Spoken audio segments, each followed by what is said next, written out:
Here now, Heritage Vice President for National Security and Foreign Policy, plus a former U.S. Army Lieutenant Colonel, James Carafano. We got a lot to talk about with James. Good. How you doing, sir? Nice to have you on the program. Hey, good to be with you.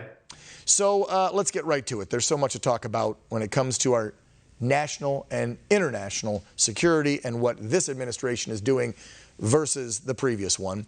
I want to get your thoughts, since you are an expert when it comes to foreign and international policy. What kind of message does this send when we use not only this timeline, so everyone knows what the timeline is, but then using September 11th as the last drawdown date?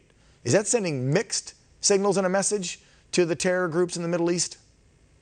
Well, first of all, it is part of the bigger picture here, which is this is an administration that very much is trying to put foreign policy on the back burner because they have just an incredibly ambitious domestic agenda to transform America as we know it, and they don't want anything to interfere with that. So as much as they can push foreign policy off the stage, that seems to be their objective. So that's a problem in itself. But the troops in Afghanistan, the number and when they should leave, or what the number should be, should always be based on what are our interests and what the conditions are on the ground. We don't want Afghanistan to be another terrorist sanctuary. We saw what happened in Afghanistan, in Syria, in Libya, in Iraq.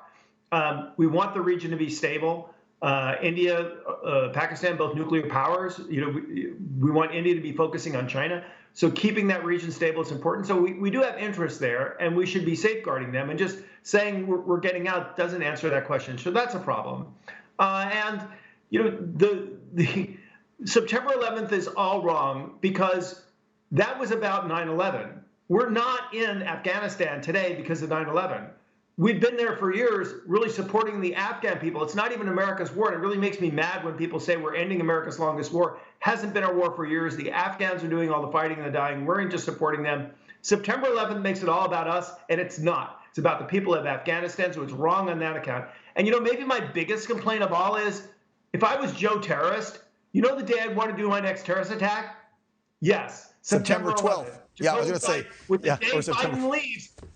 Thank you. That's the day I would want to kill Americans. Yeah, why tell the bad guys what your plan is? That's something that President Trump used to say his entire time in office when a reporter would get, nasty. When didn't that happen on a daily? So every time the reporters got nasty with the president, but when they were questioning about movements as far as troops or a plan, or when they learned about a plan that had already been executed by the Trump administration, like when we took out different terror groups, they'd say, why didn't you tell us? And I would love that the president would come and say, because we don't want the bad guys knowing what we're doing. Why would you tell everyone what you're doing? And I believe that even though President Trump did have a faster plan to remove the troops, like he put out in his statement, by, I think, the end of May, he was going to get it all done in a month or two, they had a plan, an exit strategy. They were going to make sure that those Afghan troops and some of our allies, I think, were staying behind to make sure that they're trained and ready to go so that no other terror groups could take back over. Because let me tell you what, you're a vet, I'm a vet, and what kind of slap in the face would that be, James, to the men and women that have worn the uniform and died or have lost a limb or are suffering from PTSD if we pull out of there and the terrorists take Afghanistan back over?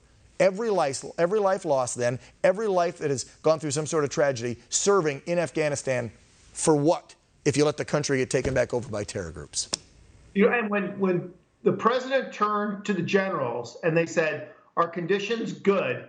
If the generals said, no, sir, he would listen to them. And we actually have lots of reporting now that Biden did exactly the opposite. The general said, the timing is not right. And Biden's response to that was, I don't care. And if that doesn't anger you enough, I think the President Biden essentially making this announcement, which is a political announcement, using the backdrop of Arlington Cemetery as a prop, I think is completely unforgivable.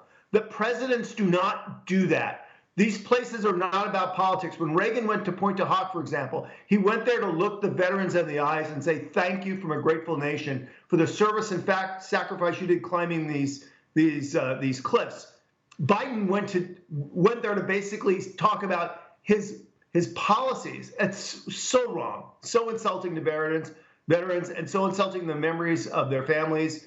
to use that loss in that way. Yeah, I couldn't agree more. When I saw the first announcement last week and he was standing in that room with the curtains open, I literally was yelling at my team. I'm like, you guys probably don't remember. That's where Bush was standing. His team looked this up. They're doing this all for political theater and optics. And in my book, it is horrible optics to stand with that behind you and then do it on that somber date, 9/11. What a... And I know I'll take a bunch of heat if I start saying exactly what I think about this presidency and president. But anyway, let's talk about a few more blunders that this president has done when it comes to foreign policy. So I hear now he's inviting Russia and China for their first global climate talks. And we just learned, thanks to our friends at Project Veritas last week, that the next big move that CNN's going to help the DNC and the Biden administration with is, roll it, what else? Climate change. That's what that lead director, who's now been fired, said. That's going to be their next go-to. Before it was get Trump out, get Biden in. CNN did a good job at trying that, right? Now they're going to push for climate change on the activist network, and it appears it's right lock and step with what the Biden administration's doing. Yeah, I think everybody's kind of missed the story because they're talking about cooperating with China and Russia, which is not going to happen. But here's the key thing. Climate response is largely domestic policy, not foreign policy.